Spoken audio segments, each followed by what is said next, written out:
Hi beautiful people, welcome back to my YouTube channel. This is me guys, Sanu, and you are watching Sun Non-Stop. तो guys, again I'm back with another amazing video. आज की जो हमारी video है नितेश राजपूत की जो है वो दोबारा से वीडियो आ चुकी है। मार्केट के अंदर बहुत ज्यादा सजेशन कमेंट सेक्शन के अंदर आ रही थी।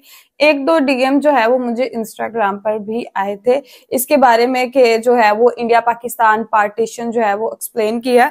और नितेश एक ऐसा बंदा है यार, इतनी अच्छी और ऑथेंटिक किस्म की ये रिसर्च करते हैं ना, और जब भी इनकी कोई वीडियो नहीं आती है जरूर सजेशन में जो है वो मेरे आ जाती है, लोग सजेस्ट करते हैं। तो फटाफट से वीडियो को स्टार्ट करते हैं। 55 मिनट 18 सेकंड की ये वीडियो है। कोशिश मेरी पूरी होगी कि पूरी वीडियो के ऊपर रिएक्शन वीडियो बना दूं, लेकिन अगर पार्ट्स के अंदर मतलब हो गई तो फिर भी यार तुम लोग बर्दाश्त कर लेना, ओके। और अगर जितने लोगों ने मुझे ये चीज रिक्वेस्ट की थी, सजेशन दी थी इस वीडियो की, वो तो 10 लोगों तक अब ये वीडियो जो है जरूर शेयर करें और कोशिश करें पूरी वीडियो देखें। तो बिना टाइम को गवाए वीडियो की तरफ चलते हैं। लाइक सब्सक्राइब तुम लोगों ने कर दिया ना, वेरी गुड, शाबाश। तो चलिए गाइस वीडियो को शुरू करते हैं। मेजॉरिटी में हिंदू हैं, इलेक्शन होगा तो हिंदू जीतेगा, लॉ बनाएगा तो वो भी हिंदू बनाएगा, तो मुस्लिम कहां जाएंगे। जिन्ना ने तो मौलवी और मौलाना का जो पूरा कॉन्सेप्ट था उसको ही क्रिटिसाइज कर दिया। ट्रेनों में लाशें भर के भेजी, बंटवारे में ऑफिस के जो टाइपराइटर और टेबल थे उनको भी नहीं छोड़ा, वो भी आधे आधे बांट दिए इन लोगों ने। बहुत बड़ा इंडियन नेशनल कांग्रेस तो हिंदू पार्टी है। 6% लीडर्स को अगर छोड़ दिया जाए तो सारे हिंदू रखे हैं इन्होंने। जिन्ना तो कह रहे हैं कि हिंदू और मुस्लिम साथ में ही नहीं रह सकते, तो फिर पंजाब और बंगाल के हिंदू क्यों चाहिए। जिन्ना ने कह दिया था कि इंडिया के सारे मुस्लिम्स का जो रिप्रेजेंटेटिव है वो मैं हूं, तुम सबके लीडर हो, तो हम क्या करें, हम सब जॉब छोड़ दें। और सेम टाइम पे सावरकर ने बुक लिख के हिंदू राष्ट्र की डिमांड कर दी, और आरएसएस को भी सारे लीडर ने सेम ईयर में बना दिया। अगर ऐसा है तो कैंडिडेट खड़ा होगा तो मुस्लिम खड़ा होगा, वोट भी खाली मुस्लिम करेगा, हिंदू वोट नहीं कर पाएगा। देखिए, इससे पहले हमने बात की थी ईस्ट इंडिया कंपनी की, कि कैसे एक मसाले का बिजनेस करने आई छोटी सी कंपनी ने हमारे देश को गुलाम बना लिया था, और फिर क्या क्या करके हमने उनसे आजादी ली उसके ऊपर भी वीडियो बनाई थी। और आज ये जो वीडियो है इसमें हम बात करेंगे कि जब आजादी मिल गई थी तो फिर ऐसी क्या मजबूरियां बन गई थी उस टाइम पे कि इंडिया का पार्टीशन करना पड़ा, और बड़े से बड़े दिग्गज जो थे वो इस चीज को रोक क्यों नहीं पाए। आज 77 साल हो चुके हैं इस पार्टीशन को, लेकिन आज भी आपको लोग बहस करते हुए दिख जाएंगे कि ये जो पार्टीशन हुआ ये सही हुआ या गलत हुआ। क्या सच में ऐसी कोई चीज हो सकती थी जो इस पार्टीशन को रोक देती, एक्चुअल में इसका जिम्मेदार कौन है। और देखिए, जब भी हमारे देश के पार्टीशन की बात होती है तो हमारे इमोशंस जो है वो बहुत ज्यादा हाई रहते हैं। जिस तरीके से हमारे लिए जिन्ना विलन है, वैसे ही आप पाकिस्तान में जाके बात करोगे तो वहां पे नेहरू और गांधी जी को गलत बताया जाता है। और कुछ का ये भी मानना है कि अगर सरदार वल्लभ भाई पटेल या फिर सुभाष चंद्र बोस जी होते तो ये जो मैटर था ये वहीं पे सॉल्व हो गया होता। आप अगर इस मुद्दे पे कभी किसी से बात करोगे तो हर कोई कहता है कि ये नहीं होना चाहिए था, हम तो चाहते ही नहीं थे कि ऐसा हो, सब लोग आपस में प्यार से रहते थे, ये तो नेताओं ने मजबूरी बना दी थी। लेकिन जब उस टाइम पर एक दूसरे को मारने काटने की बात आई तो कोई भी पीछे नहीं हटा। नफरत ऐसी थी कि 15 से 20 लाख लोगों को काट दिया गया था। देखिए, इस पार्टीशन के बाद कई लोग सड़क पे आ गए थे, अपना घर जमीन काम छोड़ के उन्हें फिर से शुरुआत करनी पड़ी थी। वैसे तो वो टाइम एकदम अलग था, लेकिन आज भी फाइनेंशियल सिक्योरिटी की वही वैल्यू है। फ्यूचर सिक्योर करने के लिए अब लोग अलग अलग तरह के इन्वेस्टमेंट्स करते हैं, जिसमें से स्टॉक मार्केट एक है। अब देखिए, स्टॉक मार्केट एक्चुअल में उस टाइम पे ऐसी क्या सिचुएशंस बन गई थी और मजबूरी ऐसी क्या फंसी थी कि बड़े से बड़े भारतीय जो थे उनकी भी स्ट्रेटेजीज फेल हो रही थी। और इस पार्टीशन के पीछे जिम्मेदार कौन है, गलती किसकी है, एक एक डिटेल मैं आपके सामने रखूंगा, ताकि अगली बार जब आपके सामने कोई पार्टीशन की बात करे तो आपको एक्चुअल डिटेल पता हो। तो देखिए, ये है कराची, और कराची के इस खरादर डिस्ट्रिक्ट के इस घर में, उस टाइम पे ब्रिटिश इंडिया का पार्ट था, तो इस घर में एक जिन्ना बाई पूंजा नाम से एक बिजनेसमैन रहता था। और इस बिजनेसमैन के यहाँ पे 25 दिसंबर 1876 को एक लड़के का जन्म होता है जिसका नाम पड़ता है मोहम्मद अली जिन्ना, जो इस पूरी सिचुएशन का सबसे मेन कैरेक्टर है। जिन्ना के जो दादा थे वो पहले हिंदू थे, लेकिन बाद में इन्होंने मुस्लिम रिलीजन को अपना लिया था। इनके दादा पहले खोजा कास्ट से थे, खोजा कास्ट के लोग पहले हिंदू हुआ करते थे, फिर बाद में इन्होंने इस्लाम रिलीजन अपना लिया था, और फिर आगे जिन्ना जो थे उन्होंने भी मुस्लिम रिलीजन को ही फॉलो किया। अब जैसे जैसे जिन्ना बड़े होने लगे तो जिन्ना ने कराची के Christian missionary society high school से अपनी स्कूलिंग पूरी की, और फिर इसके बाद ये लंदन चले गए और वहां जाके अपनी लॉ की पढ़ाई करने लगे। अब काफी टाइम तक जिन्ना लंदन में रहने के बाद, वहां पे अपनी पढ़ाई करने के बाद, वकीलों के बीच में रहने के बाद, जिन्ना ईयर 1896 में कराची वापस आ जाते हैं। लेकिन जिस दिन ये कराची पहुंचते हैं उसी दिन इनकी फैमिली से इनको पता चलता है कि इनके जो फादर हैं, जो बिजनेसमैन थे, उनको पैसे का भारी नुकसान हो गया और इनके ऊपर बहुत सारा लोन हो गया। तो ये सारी चीजें जब पहुंचने के बाद इनको पता चलती हैं तो जिन्ना जो थे वो अपना कमाने का इंतजाम जो है वो शुरू कर देते हैं और ईयर 1900 आते आते बॉम्बे में जाके अपनी लीगल प्रैक्टिस शुरू कर देते हैं। और इस टाइम पे जो आजादी की लड़ाई वगैरह चल रही थी इससे बिल्कुल दूर थे और गांधी जी जो थे वो भी उस टाइम पे साउथ अफ्रीका में थे। तो कहने का मतलब है कि जिन्ना और गांधी जी उस टाइम पे अंग्रेजों के खिलाफ जो आजादी की स्ट्रगल चल रही थी उससे बिल्कुल दूर थे और उस टाइम पे किसी ने नहीं सोचा था कि ये जो दोनों हैं आगे चल के कितना बड़ा काम करने वाले हैं। देखिए उस टाइम पे ब्रिटिश इंडिया का जो मैप था वो ये था। ये जो आप ब्लू में देख रहे हैं ये प्रिंसली स्टेट्स थे जिनको ब्रिटिशर्स इनडायरेक्टली रूल करते थे और बाकी ये जो पूरा येलो एरिया है इसको ब्रिटिशर्स डायरेक्टली रूल करते थे और ये जो येलो एरिया है आगे चल के इसी एरिया का पार्टीशन होना था। बाकी प्रिंसली स्टेट क्या है, डायरेक्टली और इनडायरेक्टली कैसे रूल करते हैं, सब हमने ऑलरेडी डिस्कस कर लिया। इस वीडियो में हम सिर्फ और सिर्फ पार्टीशन की बात करेंगे। उस टाइम पे करीब टोटल पॉपुलेशन 38 करोड़ थी जिसमें से 65% हिंदू थे और 27% मुस्लिम थे। और इसमें से भी ब्रिटिश इंडिया का ये जो आप नॉर्थ वेस्ट और नॉर्थ ईस्ट का एरिया देख रहे हो इसमें जो थी वो मुस्लिम पॉपुलेशन जो थी वो मेजोरिटी में थी। जैसे खैबर पख्तून में 94%, बलूचिस्तान में 87%, सिंध में 71%, पंजाब में 57%, बंगाल में 55% मुस्लिम थे और बाकी जितनी जगह थी वहां पे हिंदू मेजोरिटी में थे। ये जो सारी डिटेल मैं आपको बता रहा हूं ये इसलिए बता रहा हूं क्योंकि यही सेंसस का जो डेटा था यही इस पार्टीशन की आगे चल के जड़ बनता है। ओके, इसीलिए अभी जो है वो इंडिया के पास ज्यादा प्लेस चली गई और पाकिस्तान के पास कम जगह है बिकॉज वहां जहाँ पे मेजोरिटी में मुस्लिम्स जो थे वो ज्यादा थे वहां कम जगह थी और हिंदू बहुत ज्यादा बड़ी तादाद में बड़ी जगह पे थे तो इसलिए इंडिया को ज्यादा जगह मिली।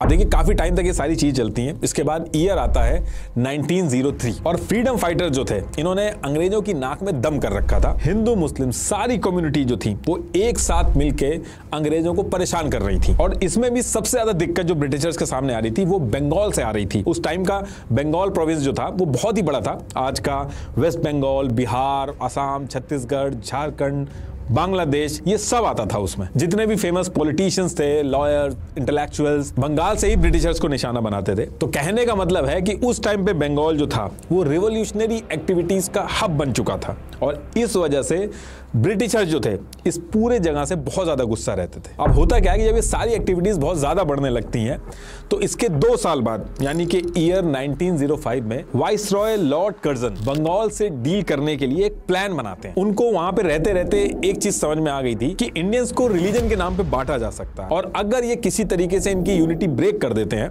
तो इनको मैनेज करना बहुत आसान हो जाएगा और ये जो नेशनलिज्म की फीलिंग भरी हुई है सारे इंडियंस में ये रिलीजियस हेट्रेड में कन्वर्ट हो जाएगी। तो इसके लिए लॉर्ड कर्जन जो थे वो जुलाई 1905 को एक अनाउंसमेंट करते हैं। इसमें कहते हैं कि बंगाल जो है ये बहुत ही ज्यादा इसका एरिया बड़ा है, इसकी वजह से एडमिनिस्ट्रेशन में बहुत दिक्कत आ रही है तो बंगाल का पार्टीशन करना पड़ेगा। और बंगाल जो था एज अ होल पूरे बंगाल के अंदर हिंदू जो थे वो मेजोरिटी में थे लेकिन बंगाल का जो ईस्ट साइड था वहां पे मुस्लिम पॉपुलेशन ज्यादा थी। तो लॉर्ड कर्जन ने क्या किया, एक प्लान तरीके से बंगाल को डिवाइड किया। उसने जो बंगाल का ईस्ट एरिया था जहां पे मुस्लिम मेजोरिटी ज्यादा थी उसको ईस्ट बंगाल बना दिया, आज की डेट में वो बांग्लादेश है, और बाकी जो बचा बंगाल था उसको वेस्ट बंगाल बना दिया। अब जब अंग्रेजों ने बंगाल का पार्टीशन किया तो ईस्ट बंगाल के अंदर जो मुस्लिम्स थे वो पहले बंगाल के अंदर माइनॉरिटी थे लेकिन अब ईस्ट बंगाल बनते ही मेजोरिटी में आ गए थे और हिंदू जो पहले मेजोरिटी में थे वो माइनॉरिटी बन गए थे ईस्ट बंगाल के अंदर। और बाकी जो वेस्ट बंगाल के लोग थे वहां ऐसा ज्यादा कोई दिक्कत नहीं थी, वहां जैसे पहले था वैसे ही रहा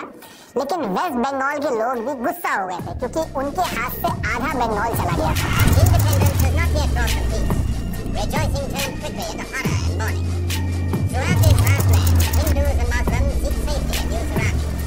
Peace-loving people, theirs is the freedom. Bengal का पार्टीशन हुआ था, इस चीज को लेके इंडियन नेशनल कांग्रेस ने सबको इकट्ठा किया, आंदोलन करना स्टार्ट किया कि बंगाल का जो पार्टीशन है ये गलत है। लेकिन कहीं ना कहीं ईस्ट बंगाल के जो मुस्लिम्स थे उनको इस पार्टीशन से उतनी ज्यादा दिक्कत नहीं हुई। जैसे पहले एक साथ अंग्रेजों के खिलाफ लड़ाई लड़ी जाती थी, धरने दिए जाते थे, इस बार ये जो बंगाल का पार्टीशन हुआ था इसको लेके जो धरने वगैरह दिए जा रहे थे ईस्ट बंगाल के जो मुस्लिम्स थे, एक सेगमेंट था मुस्लिम्स का, वो इसमें एक्टिवली पार्टिसिपेट नहीं कर रहे थे। और ये पहली बार एक ऐसी सिचुएशन बनी थी जहां पे एक साथ आंदोलन करने की बजाय ये डिस्कशन स्टार्ट हो गया था कि ये जो इंडियन नेशनल कांग्रेस है ये हिंदुओं की पार्टी है। पूरी पॉपुलेशन के 26% मुस्लिम्स हैं, लेकिन कांग्रेस ने अपनी पार्टी में सिर्फ 6.59% मुस्लिम डेलीगेट्स रखे हैं। और डिस्कशन ये था कि कल को अगर अंग्रेज चले भी गए, कि लड़ाई तो सब लोग लड़ रहे हैं, लेकिन मुस्लिम्स जो हैं उनकी तो फिर भी नहीं चलेगी, क्योंकि कांग्रेस तो हिंदुओं की पार्टी है, इलेक्शंस भी होंगे तो हिंदू ही जीतेंगे, तो आजादी के बाद भी हमारी उतनी नहीं चलेगी। लेकिन इंडियन नेशनल कांग्रेस ने इस चीज को भांप लिया था।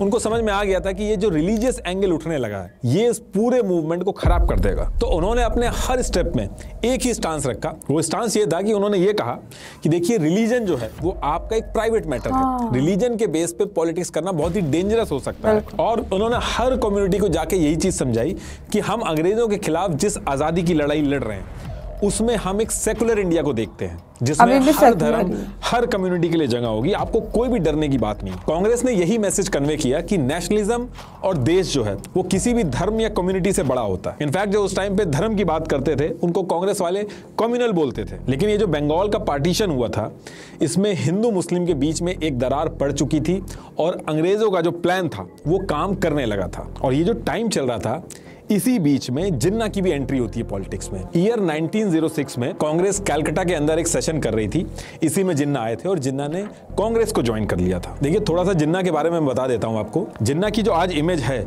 उस टाइम पे जिन्ना के जो पर्सनल बिलीफ थे वो बिल्कुल अलग थे। उस टाइम पे जो जिन्ना थे वो सेकुलरिज्म की बहुत ज्यादा बात करते थे, कांग्रेस की सेकुलर आइडियोलॉजी से बहुत ज्यादा इंप्रेस थे। और जिन्ना जो थे वो मौलाना मौलवी को बहुत क्रिटिसाइज करते थे। जिन्ना का जो लाइफस्टाइल था वो ट्रेडिशनल इस्लामिक प्रैक्टिसेस से बहुत ही अलग था। सरोजनी नायडू जी ने ऑन रिकॉर्ड जिन्ना को ambassador of Hindu Muslim unity तक का टैग दिया था। लेकिन आगे चल के सारी चीजें घूमेंगी, अभी आप थोड़ा सा वेट करिए बस। तो अब अंग्रेजों ने बंगाल का पार्टीशन तो कर दिया था, इसको लेके पूरा जो इंडियन नेशनल कांग्रेस था वो धरने वगैरह दे रहे थे, प्रोटेस्ट कर रहे थे। सेम टाइम पे जिन्ना की भी एंट्री हो गई थी, उन्होंने कांग्रेस ज्वाइन कर लिया था। और इसी टाइम पे एक चीज और हो जाती है। होता क्या है कि जब ये सारी चीजें चल रही थी तो सेम ईयर 1906 में ईस्ट बंगाल जो अभी अभी डिवाइड होकर नया स्टेट बना था, जहां पे मुस्लिम मेजोरिटी में थे, वहां पे ढाका शहर के अंदर, अभी तो बांग्लादेश हो गया वो, वहां पे मुस्लिम्स की एक मुहम्मदन एजुकेशनल कॉन्फ्रेंस चलती थी। ये हर साल वहां पे होती थी, लेकिन अब क्या था कि डिवाइड हो गया था तो ईस्ट बंगाल के अंदर हो रही थी। इसमें मुस्लिम कौम की जो ग्रोथ वगैरह है, इन सारी चीजों पर डिस्कशन होता था। तो इस बार जो ढाका के अंदर ये सेशन हुआ ये थोड़ा सा अलग था। यहाँ के सेशन में डिस्कशन ये हुआ कि ये जो इंडियन नेशनल कांग्रेस है, जो इंडियन मुस्लिम्स और हिंदू दोनों को रिप्रेजेंटेटिव बनने का दावा कर रही है, ये तो एक हिंदू पार्टी है। पूरे देश में मेजॉरिटी में हिंदू हैं, इलेक्शन होंगे तो हिंदू ही जीतेंगे, सरकार आएगी तो हिंदुओं की आएगी और फिर जो लॉ है वो भी हिंदू ही बनाएंगे, तो हमारे रिप्रेजेंटेशन का क्या। तो इस मीटिंग के अंदर इन्होंने डिसाइड किया कि जैसे इंडियन नेशनल कांग्रेस है, इसमें हिंदू ज्यादा हैं, ऐसे ही हम एक मुस्लिम पॉलिटिकल पार्टी बनाएंगे जो मुस्लिम्स की बात को आगे रखेगी और इंडिया के जितने भी मुस्लिम्स हैं उनका रिप्रेजेंटेशन करेगी। और यही वो टाइम था जब 30 दिसंबर 1906 को इन्होंने मिलके ऑल इंडिया मुस्लिम लीग नाम से एक पार्टी बना दी। इसका एम यह था कि जो मुस्लिम्स की बातें हैं उनको आगे रखा जाएगा और मुस्लिम्स को ज्यादा से ज्यादा रिप्रेजेंटेशन मिले, इसको लेके अपनी बात आगे रखेंगे। और ऐसा नहीं था कि ऐसे ही बस इन्होंने पार्टी बना दी थी, एक प्लान तरीके से ब्रिटिशर्स के सामने इन्होंने सेपरेट इलेक्टोरेट की डिमांड रखी। पहले क्या होता था कि इंडियन नेशनल कांग्रेस जो थी वो इंडिया के हिंदू और मुस्लिम्स किसी की भी बात हो, सारी बातें ब्रिटिशर्स के सामने इंडियन नेशनल कांग्रेस ही रखती थी। लेकिन ये पहली बार हुआ था कि इंडियन नेशनल कांग्रेस के पैरेलल में ऑल इंडिया मुस्लिम लीग आके खड़ी हो गई थी और अंग्रेजों के सामने अलग से डिमांड रखती थी। तो मुस्लिम लीग जब बनी तो इन्होंने अंग्रेजों के सामने ये डिमांड रखी कि मुस्लिम्स को अब सेपरेट इलेक्टोरेट चाहिए। अब आपका क्वेश्चन ये होगा कि ये सेपरेट इलेक्टोरेट क्या है और इसकी डिमांड क्यों रख रहे थे मुस्लिम लीग वाले। देखिए, जब नॉर्मल इलेक्शन होते हैं तो कोई भी खड़ा हो सकता है, जिसको ज्यादा वोट मिलेंगे वो जीत जाता है। अब इसमें दिक्कत ये होती है कि जो कम्युनिटी नंबर्स में ज्यादा होती है, जिसको वो चाहते हैं वही इलेक्शन बार बार जीतता है। और ऐसे में जो माइनॉरिटी होती है, जिसके लोग कम होते हैं, उसके चुने हुए लोग कभी पावर में आ ही नहीं सकते, क्योंकि अल्टीमेटली तो वोट ही काउंट होंगे। तो मुस्लिम लीग ने ये जो सेपरेट इलेक्टोरेट की डिमांड रखी थी, इसमें ये कहा इन्होंने कुछ जगह पे हमें सेपरेट इलेक्टोरेट दे दो। इसमें होगा ये कि वहां पे सिर्फ मुस्लिम कैंडिडेट्स ही खड़े होंगे और जो वोट करेंगे वो भी सिर्फ मुस्लिम्स ही होंगे, बाकी कोई और नहीं करेगा। मान लो एक एरिया है, वहां पे 100 लोग रहते हैं, जिसमें से 60 मुस्लिम्स हैं और 40 जो है वो बाकी की कम्युनिटी है। और अगर सेपरेट इलेक्टोरेट का सिस्टम होगा तो ये जो 60 मुस्लिम्स हैं सिर्फ यही वोट करेंगे, बाकी के जो 40 लोग हैं वो वोट नहीं करेंगे। और जो कैंडिडेट्स खड़े होंगे वो भी मुस्लिम्स ही खड़े होंगे। इससे होगा ये कि माइनॉरिटी के जो लोग हैं वो भी पावर में आएंगे। और अंग्रेज ऐसी ही सिचुएशन चाहते थे जिसमें इंडियन कम्युनिटी पावर के चक्कर में आपस में उलझे रहे। अब आपका एक क्वेश्चन इसमें यह भी हो सकता है कि क्या उस समय पे इलेक्शंस होते भी थे, क्योंकि पावर में तो ब्रिटिशर्स थे। तो देखिए उस टाइम पे लिमिटेड रिप्रेजेंटेशन के साथ इनडायरेक्ट इलेक्शंस होते थे। हर कोई वोट नहीं कर सकता था, बस कुछ selected property owner, tax payers और एजुकेटेड इंडिविजुअल्स जो थे वही वोट कर पाते थे। मेनली अमीर लोग ही वोट कर पाते थे जिनको ब्रिटिशर्स चाहते थे। ये मुस्लिम लीग जो बनी थी इसके प्रेसिडेंट उस समय मोहम्मद शाह थे, और जिन्ना जो थे वो उस समय कांग्रेस में थे, और वो इस चीज को क्रिटिसाइज करते थे कि ये जो मुस्लिम लीग अलग से सेपरेट इलेक्टोरेट मांग रही है इससे डिवाइड होंगे लोग। तो ये चीज को वो क्रिटिसाइज करते थे। लेकिन आगे चल के सिचुएशन ऐसे चेंज होगी कि जिन्ना खुद ही सेपरेट इलेक्टोरेट के लिए अपना दम खम लगा के लड़ेंगे। और ये जो मुस्लिम लीग उस समय बनी थी तो इसमें ऐसा नहीं था कि सारे के सारे मुस्लिम्स का सपोर्ट आ गया था। बस कुछ अमीर मुस्लिम्स जो लैंडलॉर्ड थे उनका ही सपोर्ट था मुस्लिम लीग को, बाकी जो सपोर्ट था मुस्लिम्स का वो कांग्रेस को ज्यादा था। और यही रीजन था कि इंडियन नेशनल कांग्रेस जो थी वो कहती थी कि ये जो मुस्लिम लीग है, ये जो कह रही है कि इंडिया के जो सारे के सारे मुस्लिम्स हैं उनके हम रिप्रेजेंटेटिव हैं, तो ऐसा कुछ भी नहीं है। इंडिया के जो हिंदू और मुस्लिम जितनी भी कम्युनिटी है सबके रिप्रेजेंटेटिव हम हैं, यानी कि इंडियन नेशनल कांग्रेस है। लेकिन आगे चल के ब्रिटिशर्स ने मुस्लिम लीग को एक अलग तरीके से सपोर्ट करा ताकि वो उनके लॉयल बने रहे, और कांग्रेस चाहती थी कि पैरेलल में आके मुस्लिम लीग खड़ी हो, क्योंकि तभी वो मैनेज हो पाएंगे। तो अब इसके कुछ टाइम बाद यानी कि ईयर 1909 में मुस्लिम लीग वाले क्या करते हैं, ये जो उनकी सेपरेट इलेक्टोरेट की डिमांड थी इसको लेके मुस्लिम लीग वाले शिमला पहुंचते हैं और लॉर्ड मिंटो और लॉर्ड मॉर्ले से जाके मिलते हैं। उनके सामने अपनी सारी डिमांड रखते हैं कि उनको कैसे भी करके सेपरेट इलेक्टोरेट चाहिए, और अंग्रेज जो थे वो बड़े आराम से इस डिमांड को मान लेते हैं। तो उस टाइम पे united province, Bengal, Punjab, Bombay presidency, Madras presidency, central province, यहाँ पे अंग्रेज कह देते हैं कि अब यहाँ पे मुस्लिम्स के लिए सेपरेट इलेक्टोरेट होंगे। और इसके साथ साथ सेंट्रल लेजिस्लेटिव काउंसिल में भी मुस्लिम्स के लिए सीट जो थी वो रिजर्व कर दी गई। ये जो ईयर 1909 के मॉर्ले मिंटो रिफॉर्म्स थे, इसके आने के बाद मुस्लिम लीग बहुत ज्यादा खुश हो जाती है। इनफैक्ट इंडिया की जो पूरी मुस्लिम पॉपुलेशन थी उसके अंदर भी मुस्लिम लीग बहुत ज्यादा पॉपुलर होने लगती। ये जो मुस्लिम लीग ने सेपरेट इलेक्टोरेट दिलवाया था मुस्लिम्स को, इस एक इंसिडेंट की वजह से बहुत ही कम टाइम में मुस्लिम लीग जो थी वो इंडियन नेशनल कांग्रेस के पैरेलल में आके खड़ी हो गई थी। और अब जब मुस्लिम लीग की पॉपुलैरिटी बढ़ती है तो जिन्ना जो कि कांग्रेस में थे उन्होंने ईयर 1913 में मुस्लिम लीग को ज्वाइन कर लिया। मतलब कि कांग्रेस को छोड़ा नहीं, उन्होंने एक साथ कांग्रेस और मुस्लिम लीग दोनों को ज्वाइन किया। उस टाइम पे जिन्ना का ये कहना था कि ऐसा करके ये हिंदू मुस्लिम यूनिटी को मेंटेन कर पाएंगे, और मुस्लिम लीग और कांग्रेस जो ये जो अलग अलग रास्ते पे चल रही है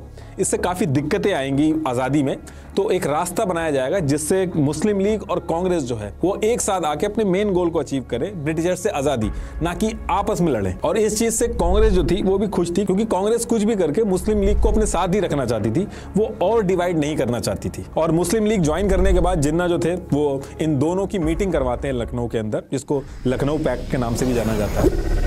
हाँ, इसका मैंने सुना। तो इस मीटिंग के अंदर मुस्लिम लीग जो है वो कुछ डिमांड रखती है अपनी। मुस्लिम लीग कांग्रेस से कहती है कि हम आपके साथ तभी आएंगे जब आप हमें जो सेपरेट इलेक्टोरेट जो हमें मिला है उसका खुल के सपोर्ट करो, और पंजाब और बंगाल के अंदर जो मुस्लिम कैंडिडेट्स की सीट्स हैं उनको थोड़ा सा बढ़ा दो आप। अब वैसे तो कांग्रेस जो थी वो रिलीजन के बेसिस पे सीट्स मिलना इन सब चीजों के खिलाफ थी, लेकिन कांग्रेस जैसे तैसे करके इस चीज को मान लेती है और कहती है कि आजादी की जो लड़ाई चल रही है ब्रिटिशर्स के अगेंस्ट, इसमें आप हमारे साथ आके खड़े हो जाओ। तो इस लखनऊ पैक्ट के अंदर कांग्रेस और मुस्लिम लीग जो है वो एक एग्रीमेंट पे आ जाते हैं। इस टाइम पे कांग्रेस के अंदर भी कई हिंदू नेशनलिस्ट लीडर थे, जैसे लाला लाजपत राय, मदन मोहन मालवीय, ये इन सारी चीजों से ज्यादा खुश नहीं हो रहे थे। तो उन्होंने काम किया कि जैसे मुस्लिम्स के लिए मुस्लिम लीग है, तो उन्होंने भी ईयर 1915 में हिंदू महासभा बना दी थी ताकि हिंदुओं की भी बात आगे रखी जा सके। और अभी तक ये जितनी भी चीजें चल रही थी इंडिया के अंदर, गांधी जी इससे थोड़ा दूर थे, लेकिन इस टाइम पे एंट्री होती है गांधी जी की। इसी टाइम पे गांधी जी साउथ अफ्रीका से इंडिया वापस आ जाते हैं, और यहां से कांग्रेस जो बैकफुट पे जा रही थी, हर चीजें माननी पड़ रही थी, उसकी सिचुएशन जो है वो बदल जाती है। गांधी जी जब आए थे तो उन्होंने क्या क्या किया था, कांग्रेस किस तरीके से ज्वाइन की थी, वो सारी चीजें हमने ऑलरेडी डिस्कस कर रखी है, तो मैं वो सारी चीजें नहीं डिस्कस करूंगा, सिर्फ पार्टीशन पे ही फोकस रखूंगा। अब गांधी जी के आने के कुछ टाइम बाद एक सिचुएशन बनती है। उस टाइम दुनिया के अंदर फर्स्ट वर्ल्ड वॉर जो थी वो खत्म हुई थी, और एलाइड पावर जो थी जिसमें ब्रिटिश एम्पायर था उसने ऑटोमन अंपायर को हरा दिया था। और उस टाइम पे ऑटोमन अंपायर के जो हेड होते थे उनको कैलिफ यानी खलीफा कहा जाता था, और पूरे वर्ल्ड के जो मुस्लिम्स थे वो इनको अपना स्पिरिचुअल और रिलीजियस लीडर मानते हैं, क्योंकि ये हजरत प्रॉफिट मोहम्मद के सक्सेसर थे। तो उस टाइम पे हुआ ये था कि वॉर जीतने के बाद एलाइड पावर, जिसमें ब्रिटिश अंपायर भी था, इन्होंने ऑटोमन अंपायर को बांटना शुरू कर दिया था और अपने अंडर में लेना शुरू कर दिया था। और ऐसे एरियाज जिसमें मुस्लिम्स के होली प्लेसेस थे, जिनके ऊपर कैलिफ यानी खलीफा का कंट्रोल था, वो सारे एरिया भी ये अपने अंडर लेने लगे थे। और इस पर्टिकुलर चीज से पूरे वर्ल्ड के जो मुस्लिम्स थे बहुत ज्यादा गुस्सा थे, पूरी दुनिया में प्रोटेस्ट हो रहे थे। तो इंडिया के अंदर भी प्रोटेस्ट स्टार्ट हुआ है, उसको खिलाफत मूवमेंट भी बोला जाता है। Independence has not yet brought them peace. Rejoicing turned quickly into horror and mourning. Throughout this vast land, Hindus and Muslims seek safety in new surroundings.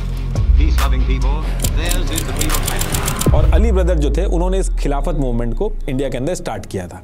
अब गांधी जी ने इसको हिंदू मुस्लिम यूनिटी के लिए एक अपॉर्चुनिटी की तरह देखा। तो गांधी जी खिलाफत मूवमेंट्स के जो अली ब्रदर्स थे इनसे जाके मिलते हैं कि हम ये जो आपकी खिलाफत मूवमेंट है इसमें आपका पूरा सपोर्ट करेंगे अंग्रेजों के खिलाफ, हिंदू मुस्लिम सब मिलके अंग्रेजों के खिलाफ आएंगे। और इस चीज को लेके गांधी जी ने एक एक हिंदू से अपील की कि खिलाफत मूवमेंट के सपोर्ट में आए, कई सारी कॉन्फ्रेंस भी की। उसी टाइम पे कांग्रेस का नागपुर में सेशन चल रहा था, गांधी जी ने उसके अंदर भी मुस्लिम्स के साथ साथ हिंदुओं को भी जोड़ के खिलाफत इशू को डिस्कस किया था। अब इससे हुआ ये कि इंडिया के जो मुस्लिम्स थे वो कन्विंस हुए और कांग्रेस के सपोर्ट में आए। कांग्रेस जो कहती थी कि हम इंडिया के अंदर हिंदू और मुस्लिम्स दोनों के रिप्रेजेंटेटिव हैं, ये चीज और स्ट्रांग हो गई। और कांग्रेस की जो सेकुलर अप्रोच थी, जिसमें कहा गया था कि इंडिया एक सेकुलर देश होगा, हिंदू मुस्लिम सब एक साथ रहेंगे, ये चीज और स्ट्रांग हो गई थी। कहने का मतलब है कि कांग्रेस जो है वो स्ट्रांग हो गई थी। और इस टाइम पे मुस्लिम लीग जो थी वो थोड़ी डाउन पड़ी थी। वो जो दावा कर रही थी कि इंडिया के सारे मुस्लिम्स की वो रिप्रेजेंटेटिव है, उसका ये दावा थोड़ा हल्का पड़ गया था। अब इसके बाद एक और बहुत ही सरप्राइजिंग चीज होती है, जिन्ना जो थे वो कांग्रेस और मुस्लिम लीग से रिजाइन मार देते हैं। एक तो वो कहते हैं कि जब से गांधी जी आए हैं और जिन तरीकों का यूज करके वो नॉन कोऑपरेशन मूवमेंट और सिविल डिसोबीडियंस मूवमेंट चला रहे हैं, उससे जिन्ना बिल्कुल भी खुश नहीं है। दूसरी चीज जिन्ना का ये कहना था, ये कांग्रेस जो है और ये जो मुस्लिम लीग है ये रिलीजियस पॉलिटिक्स कर रहे हैं जिसके वो खिलाफ थे। तो यही सारे रीजन बता के जिन्ना जो थे वो रिजाइन मार के लंदन ये रिजाइन वाली बात मुझे फर्स्ट टाइम पता चली। जिन्ना इसलिए चले गए थे क्योंकि कांग्रेस और मुस्लिम लीग दोनों में उनको कोई पूछ नहीं रहा था। कांग्रेस के अंदर गांधी जी की चल रही थी और मुस्लिम लीग में मुख्तार अहमद अंसारी जो थे वो अपनी चला रहे थे। तो इस वजह से जिन्ना जो थे वो गुस्से में गांधी को तानाशाह बोल के पॉलिटिक्स वगैरह छोड़ के सीधे लंदन चले गए थे। तो अब इसके काफी टाइम तक हिंदू मुस्लिम जो है वो साथ में मिलकर काम करते हैं, ब्रिटिशर्स के अगेंस्ट में अपनी बातें रखते हैं। लेकिन ईयर 1923 में ब्रिटिशर्स क्या करते हैं, पंजाब के अंदर एक मुस्लिम मेजोरिटी वाला एरिया था, तो वहां पे ब्रिटिशर्स क्या करते हैं, एक म्युनिसिपल अमेंडमेंट एक्ट 1923 लेके आ जाते हैं। और ये जो एरिया था जहां पे मुस्लिम मेजोरिटी में थे, पहले जितनी मुस्लिम्स की सीट थी उससे ज्यादा सीट रिजर्व कर देते हैं मुस्लिम्स के लिए, और जो हिंदू पॉपुलेशन थी उनकी सीट एकदम से कम हो जाती है। अब इस इंसिडेंट की वजह से जो हिंदू थे वहां के वो भड़क जाते हैं कि सेपरेट इलेक्टोरेट भी दिया जा रहा है मुस्लिम्स को, सेंट्रल लेजिस्लेटिव काउंसिल में भी अलग से सीटें रिजर्व की जा रही हैं और यहाँ पे भी हमारी सीट कम कर दी गई हैं। तो इसकी वजह से इस पूरे एरिया में हिंदू मुस्लिम जो टेंशन थी वो दोबारा से बढ़ने लग गई थी और इस चीज का इंपैक्ट जो था वो इंडिया के बाकी पार्ट में भी पड़ा। तो हिंदू महासभा ने भी कहा कि अगर ऐसी बात है तो हिंदू जो है उनको भी रिलीजन के नाम पे ज्यादा सीटें दो। और सेम टाइम पे वीर सावरकर जो कि अंडमान के सेलुलर जेल में बंद थे, उन्होंने Hindutva who is a Hindu इस नाम से एक बुक भी लिख दी थी जिसमें हिंदुत्व और हिंदू राज बनाने की बातें कही गई थी। इसको अंग्रेजों ने उसी टाइम पे बैन कर दिया। तो ये सारी चीजें एक ही साथ हो रही थी और उसी टाइम पे पंजाब और यूपी में आर्य समाज ने शुद्धि कैंपेन लॉन्च कर दिया था और फिर इसका इंपैक्ट धीरे धीरे इतना बड़ा कि 2 साल बाद हिंदू कम्युनिटी के कई लीडर्स ने मिलकर आरएसएस का भी फॉर्मेशन कर दिया था। तो कहने का मतलब यह है कि अब ये वो सिचुएशन थी जहां पे हिंदू मुस्लिम कम्युनल टेंशन जो थी वो डे बाय डे बढ़ती जा रही थी और ये जो सिचुएशन थी ये अंग्रेजों को बहुत ज्यादा सूट कर रही थी। जब भी कोई एकजुट होने की कोशिश करता था, अंग्रेज क्या करते थे, किसी एक कम्युनिटी को पकड़ के उसको बेनिफिट दे देते थे, फिर दोनों कम्युनिटी लड़ने लगती थी। और ये जो ईयर 1925 था ये कांग्रेस के लिए वैसे ही बहुत टेंशन बना रहा था। कांग्रेस जो एक यूनाइटेड सेकुलर भारत बनाने के लिए मुस्लिम पॉपुलेशन को अपने साथ जोड़ रही थी और उनकी बातों को कहीं ना कहीं एक मिडिल ग्राउंड पे आके डिस्कस कर रही थी, तो उसके पैरेलल में हिंदू महासभा और आरएसएस जैसी ऑर्गेनाइजेशन भी खड़ी होती जा रही थी जो कांग्रेस के ऊपर हिंदुओं को लेके भी प्रेशर बना रही थी। तो कांग्रेस अगर मुस्लिम के सपोर्ट के लिए कुछ करती थी तो हिंदू कम्युनिटी बुरा मानती थी और कांग्रेस एक हिंदू पार्टी है, इसका टैग तो ऑलरेडी कांग्रेस के ऊपर था ही। तो कांग्रेस कुल मिला के बीच में फंसी पड़ी थी और इस चीज का पूरा फायदा जो हुआ वो मुस्लिम लीग को हुआ। उसने इस मौके का फायदा उठा के ज्यादा से ज्यादा इंडिया के जो मुस्लिम थे वो अपनी तरफ जोड़े। हिंदू महासभा हो गई, आरएसएस हो गई, इन्होंने बहुत ज्यादा प्रेशर बनाया कांग्रेस के ऊपर। इस तरह का प्रेशर था कि अगले साल यानी कि 1926 में कांग्रेस ने बंगाल और पंजाब एरिया में जितने भी कैंडिडेट उतारे सब के सब हिंदू उतारे, और इसकी वजह से मुस्लिम पॉपुलेशन जो थी वो कांग्रेस से नाराज हो गई थी। तो अब ऐसा टाइम आ चुका था कि जो मुस्लिम लीग थी उसको इंडियन मुस्लिम्स का सपोर्ट मिलने लगा था, और इसी को ध्यान में रखते हुए ईयर 1930 में मुस्लिम लीग जो है वो अपना नेक्स्ट स्टेप लेती है। मुस्लिम लीग के प्रेसिडेंट मोहम्मद इकबाल ने अपने इलाहाबाद सेशन में अनाउंस कर दिया कि देखिए अब ऐसा नहीं चलेगा, हमें हमारा हक चाहिए। ये जो Punjab, north west frontier province जिसे खैबर पख्तून भी कहते हैं, सिंध और बलूचिस्तान, इन सबको जोड़ के एक स्टेट बना दो। ये पहली बार था जब मुस्लिम लीग ने एक सेपरेट स्टेट की डिमांड करी थी। ये याद रखिएगा कि सेपरेट स्टेट की डिमांड की है, सेपरेट कंट्री की डिमांड नहीं की है। सेपरेट कंट्री की डिमांड अभी थोड़ी देर में आएगी आगे। और ये जो पाकिस्तान वर्ड था, पहली बार ये वर्ड जो था वो भी इसी टाइम पे निकला था। कैम्ब्रिज यूनिवर्सिटी के स्टूडेंट चौधरी रहमत अली ने एक पैम्पलेट बनाया था जिसका टाइटल था नाउ और नेवर। Now and never. और इसी पैम्पलेट में पहली बार इन्होंने पाकिस्तान नाम डिक्लेयर किया था। पाकिस्तान से आई गायब था, पाकिस्तान नाम से टाइटल दिया था इसको। ये पहली बार था जब ये वर्ड लोगों के सामने आया था। तो इधर ये सारी चीजें चल रही थी, और इसके कुछ टाइम बाद ईयर 1933 में लियाकत अली खान, जो जिन्ना के बहुत ही खास थे, ये लंदन में जाते हैं। ये जाके वहां पे जिन्ना से जाके मिलते हैं, और कहा जाता है कि इसी पर्टिकुलर टाइम पे लियाकत अली खान और जिन्ना ने ये डिस्कशन किया था कि जिन्ना को वापस इंडिया में आके मुस्लिम लीग ज्वाइन करना चाहिए, और ज्वाइन करने के बाद एक अलग मुस्लिम देश की डिमांड रखनी चाहिए जिसको 100% मुस्लिम सपोर्ट मिलेगा। ये प्लान लंदन के अंदर डिस्कस हुआ था, ऐसा कहा जाता है। और फिर नेक्स्ट ईयर अप्रैल में यानी कि अप्रैल 1934 को जिन्ना इंडिया वापस आके सबसे पहले मुस्लिम लीग ज्वाइन करते हैं, उसके प्रेसिडेंट बनते हैं। और इस बार जब जिन्ना इंडिया आए थे, अपनी जो पुरानी आइडियोलॉजी थी उसको बिल्कुल पीछे छोड़ दिया था। एकदम बदले हुए जिन्ना इंडिया वापस आए थे, और उनका जो पॉलिटिकल स्टांस था इंडियन पॉलिटिक्स के अंदर उसको पूरी तरीके से चेंज कर दिया था। इन्होंने मुस्लिम लीग जो थी उसको पूरी तरीके से रीऑर्गेनाइज किया, लीडरशिप चेंज की उसकी, और बैक टू बैक कांग्रेस के ऊपर निशाना साधा कि कांग्रेस एक हिंदू पार्टी है, मुस्लिम को अलग आइडेंटिटी चाहिए, अलग देश चाहिए होगा। जो टू नेशन थ्योरी थी कि हिंदू मुस्लिम एक साथ नहीं रह सकते, जिन्ना ने इंडिया के एक एक मुस्लिम को ये समझाना चालू किया और यूनाइट करना चालू किया। जिन्ना ने मुस्लिम्स को ये समझाया कि ये जो कांग्रेस है ये यूनाइटेड सेकुलर इंडिया के नाम पे मुस्लिम्स को कुछ भी नहीं देगी, सारी जो पावर है वो हिंदुओं के हाथ में रहेगी। अब इसके बाद क्या होता है कि ईयर 1935 आते आते ये जो अंग्रेज थे, रिवॉल्यूशनरी एक्टिविटीज इतनी ज्यादा बढ़ गई थी इंडिया के अंदर कि इनके ऊपर भी बहुत ज्यादा प्रेशर था, और इन्होंने मजबूरी में इस प्रेशर को रिलीज करने के लिए ये लोग लेके आते हैं गवर्नमेंट ऑफ इंडिया एक्ट 1935। तो जैसा मैंने आपको अभी थोड़ी देर पहले बताया था कि पहले लिमिटेड लोग ही वोट कर पाते थे, तो इस एक्ट में वैसे तो बहुत सारी चीजें थी, लेकिन जो मेन चीज थी वो ये थी कि इलेक्शन में कौन वोट करेगा, उनके जो नंबर्स हैं, आम जनता के जो नंबर्स हैं वो बढ़ा दिए गए थे। अब इस एक्ट के आने के बाद जो इलेक्शन होंगे उसमें करीब 30 to 35 मिलियन इंडियन वोटर जो थे वो वोट करने के लिए एलिजिबल हो गए थे, जिसमें यह था कि थोड़ा बहुत पढ़ा लिखा होना चाहिए, टैक्स भरना चाहिए उसको, कुछ लैंड अगर उसके नाम पे हो तो वो वोट कर सकता है। तो कुल मिला के जो गवर्नमेंट ऑफ इंडिया एक्ट 1935 आया था, इसमें मोटा मोटी ये था कि पूरे इंडिया के स्टेट्स में इलेक्शन होंगे, और इंडियन पॉलिटिकल पार्टी जैसे कांग्रेस, मुस्लिम लीग, हिंदू महासभा, ये सब इलेक्शन लड़ेंगे, और जो जीतेगा वो उस स्टेट के अंदर चलाएगा, और उसके साथ साथ एक अपना ये गवर्नर भी रख देंगे उस स्टेट के अंदर। तो ये प्लान था इनका। और इस एक्ट को लाने के बाद नेक्स्ट ईयर 1936 में ये जो अंग्रेज थे ये इलेक्शन करवाते हैं। टोटल 1585 सीट्स पे इलेक्शन होने थे, और इस इलेक्शन में हिंदू महासभा, मुस्लिम लीग जो थी, इन सबको बुरी तरीके से पीछे करके कांग्रेस जो थी वो 707 सीट्स पे जीत जाती है, और मुस्लिम लीग जो थी वो सिर्फ 106 सीटें जीतती है। यहां तक कि हाल ये हो गया था इस इलेक्शन में कि जो सीट्स मुस्लिम्स के लिए सेपरेट इलेक्टोरेट के साथ रिजर्व थी, तो कांग्रेस ने वहां पे भी मुस्लिम कैंडिडेट्स खड़े करके मुस्लिम लीग को हरा दिया था। और इस इलेक्शन के बाद एक चीज साफ हो गई थी कि इंडिया के अंदर सारे हिंदू और मुस्लिम पॉपुलेशन के जो रिप्रेजेंटेटिव है वो कांग्रेस है, मुस्लिम लीग नहीं है। और ये जो इलेक्शन हुए थे ये मुस्लिम लीग के लिए बहुत बड़ा डिजास्टर थे। मुस्लिम लीग बिल्कुल खुश नहीं थी, और यहां से मुस्लिम लीग एक बहुत बड़ा शिफ्ट लेती है, बहुत ही एग्रेसिव तरीके से अपना स्टांस बदलती है मुस्लिम लीग। अब इसके बाद ईयर आता है 1939, और इस ईयर में एक और ऐसी चीज होती है जिसकी वजह से कांग्रेस और मुस्लिम लीग दोबारा से एकदम अलग रास्ता चुनती है। एक्चुअली होता क्या है कि इस साल ब्रिटिशर्स ने बिना इंडिया की लीडरशिप से पूछे अनाउंस कर दिया कि सेकेंड वर्ल्ड वॉर में ब्रिटिश एम्पायर के साथ इंडिया भी है और इंडिया के जो सोल्जर्स हैं वो भी इस वॉर में पार्टिसिपेट करेंगे। अब ये जो चीज थी, इसको सुन के कांग्रेस जो थी वो गुस्सा हो जाती है कि हमसे बिना पूछे आप हमारा और हमारे सोल्जर्स का जो पार्टिसिपेशन है वो वर्ल्ड वॉर में करवा रहे हो। और कांग्रेस ने कहा कि हम एक शर्त पे वर्ल्ड वॉर में आपका साथ देंगे, अगर आप ये प्रॉमिस करो कि वॉर जब खत्म हो जाएगी तो वहां से आने के बाद आप हमें आजादी दे दोगे। लेकिन इस चीज के लिए ब्रिटिशर्स जो थे वो हाँ नहीं कर रहे थे। तो कांग्रेस ने क्या किया, इसी टाइम पे जितने ये 707 लीडर इनके इलेक्शन में जीत के आए थे कांग्रेस पार्टी के, जो स्टेट्स चला रहे थे, उन सबसे रिजाइन मरवा देती है ताकि काम सारे रुक जाएंगे। ब्रिटिशर्स ने इसमें कई तरीके के ऑफर भी दिए कि कुछ लिमिटेड पावर हम देंगे आपको, जिसको अगस्त ऑफर वगैरह भी बोला जाता है। लेकिन कांग्रेस ने कहा कि नहीं, हमें पूर्ण स्वराज चाहिए, फुल इंडिपेंडेंस चाहिए, तभी हम साथ देंगे।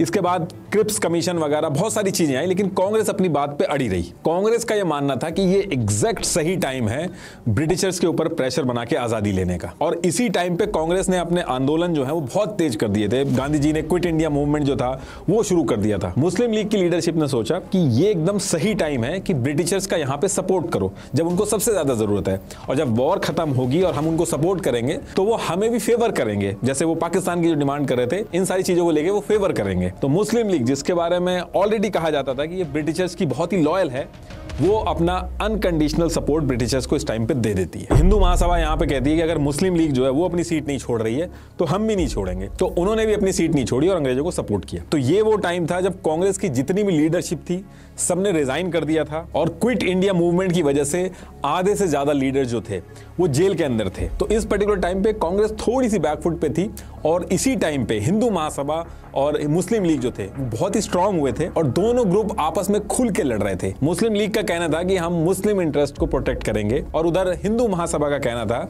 कि हम हिंदू इंटरेस्ट को प्रोटेक्ट करेंगे। हिंदू महासभा कह रही थी कि हिंदुओं के इंटरेस्ट तब तक प्रोटेक्ट नहीं होंगे जब तक मुस्लिम्स हमारी बात नहीं मानेंगे, और मुस्लिम लीग कह रही थी कि मुस्लिम्स के इंटरेस्ट तब तक प्रोटेक्ट नहीं होंगे जब तक हिंदू हमारी बात नहीं मानेंगे। और कांग्रेस जो सेकुलरिज्म की बात करती थी उसकी आधी से ज्यादा लीडरशिप पावर से बाहर थी और आधी जेल में थी। तो इस टाइम पे हिंदू मुस्लिम दंगे भी बहुत तेज हो गए थे, और ये जो सिचुएशन थी इसने इंडिया को पार्टीशन की तरफ बहुत तेजी से ढकेल दिया था। मुस्लिम लीग के लिए अब बहुत ही ज्यादा आसान हो गया था इंडिया के मुस्लिम्स को कन्विंस करना कि मुस्लिम और हिंदू जो हैं वो एक साथ नहीं रह सकते। और इस सारी जद्दोजहद के बाद मुस्लिम लीग का एक सेशन होना था।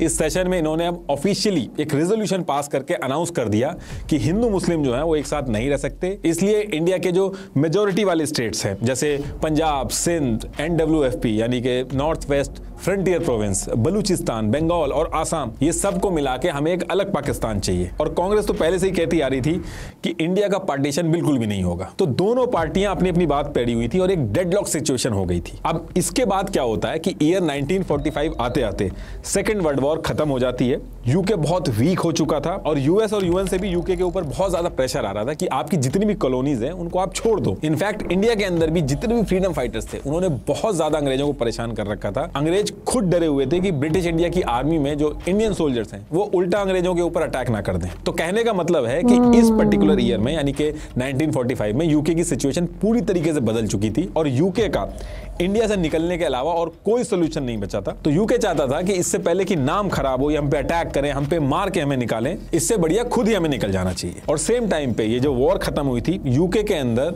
पॉलिटिकल पार्टी भी चेंज हो जाती है। अब लेबर पार्टी जीत के गवर्नमेंट में आती है और क्लेमेंट एटली ये पीएम बनते हैं यूके के। और पीएम बनने के बाद 15 मार्च 1945 को एक हिस्टोरिकल अनाउंसमेंट करते हैं कि यूके अब इंडिया के ऊपर अपना कंट्रोल नहीं रखेगा और इंडिया को छोड़ के वापस चला जाएगा, इंडिया को आजादी दे देगा। अब यूके ने ये चीज तो बोल दी थी कि आजादी दे देगा, लेकिन आजादी दे तो दे किसको? दो रिप्रेजेंटेटिव हैं, एक मुस्लिम लीग, दूसरा कांग्रेस, और दोनों एकदम अलग अलग रास्ते पे, कोई अपनी बात से पीछे हटने को राजी नहीं है। मुस्लिम लीग जैसे आपको पता है कि वो पहले से ही कहती आ रही है कि हम इंडिया के सारे मुस्लिम्स के रिप्रेजेंटेटिव हैं। कांग्रेस कह रही है कि इंडिया के अंदर जितने भी लोग हैं, हिंदू मुस्लिम, सबके रिप्रेजेंटेटिव हम हैं। तो आज़ादी का डिस्कशन होना किससे है और किस तरीके से होना है, इसके बारे में कुछ क्लैरिटी नहीं आ रही थी। तो अब इसके लिए ब्रिटिशर्स क्या करते हैं, अगले साल यानी कि 1946 के स्टार्टिंग में ब्रिटिशर्स एक इलेक्शन करवाने की बात करते हैं। और इलेक्शन करवाने के पीछे का जो मेन रीजन था वो ये था कि अंग्रेज चाहते थे इंडिया की जो पॉलिटिकल पार्टीज हैं जैसे मुस्लिम लीग, कांग्रेस, ग्राउंड लेवल पे लोगों का सपोर्ट किस तरीके का है, लोग क्या चाहते हैं। और इस इलेक्शन को कराने के पीछे एक और रीजन था कि ये मुस्लिम लीग जो अलग पाकिस्तान बनाने की जो डिमांड कर रही है लोगों में ये डिमांड कितनी स्ट्रांग है और कांग्रेस ये जो सेकुलर और यूनाइटेड भारत की बात कर रही है इसको कितना सपोर्ट मिल रहा है लोगों के बीच में। तो कहने का मतलब है कि इस इलेक्शन से यूके ये समझना चाहता था कि जब वो इंडिया को छोड़ के जाएंगे तो किस तरीके से पावर शेयरिंग होगी, किसको क्या देना होगा, पार्टीशन होगा या नहीं होगा, होगा तो किस तरीके से होगा, इसको लेके क्लैरिटी आएगी। ये जो इलेक्शन होना था ये मुस्लिम लीग और कांग्रेस के बीच में एक डायरेक्ट कंपटीशन था जिसमें कांग्रेस जो थी वो वोट मांग रही थी एक सेकुलर यूनाइटेड इंडिया के नाम पे जहां पे हिंदू और मुस्लिम सब साथ में रहेंगे, और मुस्लिम लीग जो है वो वोट मांग रही थी एक अलग मुस्लिम देश बनाने के नाम पे। और फिर इलेक्शन करवाए जाते हैं और इलेक्शन के बाद इलेक्शन का रिजल्ट आता है और रिजल्ट बहुत हैरानी वाले थे।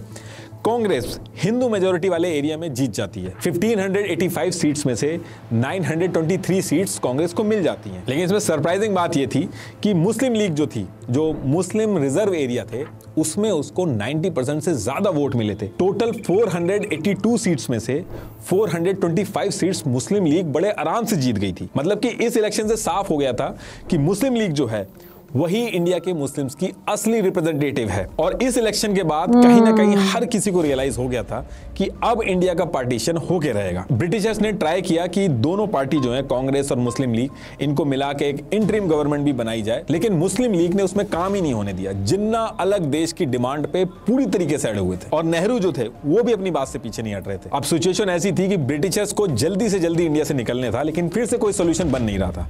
तो यूके ने क्या किया, यूके ने अपने 3 कैबिनेट मिनिस्टर इंडिया भेजे ताकि इंडिया के अंदर एक सोल्यूशन निकाला जा सके, और इसको कैबिनेट कमीशन बोला गया। तो अब 24 मार्च 1946 को यूके से ये तीनों कैबिनेट मिनिस्टर जो थे वो इंडिया पहुंच जाते हैं ताकि ये डिसाइड हो सके कि कैसे आगे इंडिया के अंदर सरकारें चलेंगी, पॉलिटिकल पार्टी चाहती क्या है, कॉन्स्टिट्यूशन कैसा होगा, पावर डिस्ट्रीब्यूशन किस तरीके से किया जाए, ये काम इनका था। ये लोग बहुत कोशिश करते हैं, 3 से 4 वीक तक मल्टीपल मीटिंग्स करते हैं कांग्रेस के साथ, मुस्लिम लीडर्स के साथ, हर एक लीडर के साथ, लेकिन कोई सोल्यूशन नहीं निकलता है। जिन्ना और नेहरू दोनों अपनी अपनी बात पे अड़े हुए थे और ब्रिटिशर्स जो थे वो जल्दी से जल्दी इंडिया से निकलना चाह रहे थे। तो कैबिनेट मिशन जो आया था वो इतना ज्यादा फ्रस्ट्रेट हो गया था कि इसने 16 मई 1946 को खुद से अनाउंस कर दिया कि आप लोग आपसी सहमति नहीं बना पा रहे हो तो इंडिया को आजादी कैसे मिलेगी उसका प्लान जो है वो हम खुद से बना के आपको दे रहे हैं। और फिर थोड़े टाइम बाद कैबिनेट मिशन जो था उसने अपना एक प्लान बना के पब्लिश कर दिया। इस प्लान के अंदर सबसे पहली चीज कही गई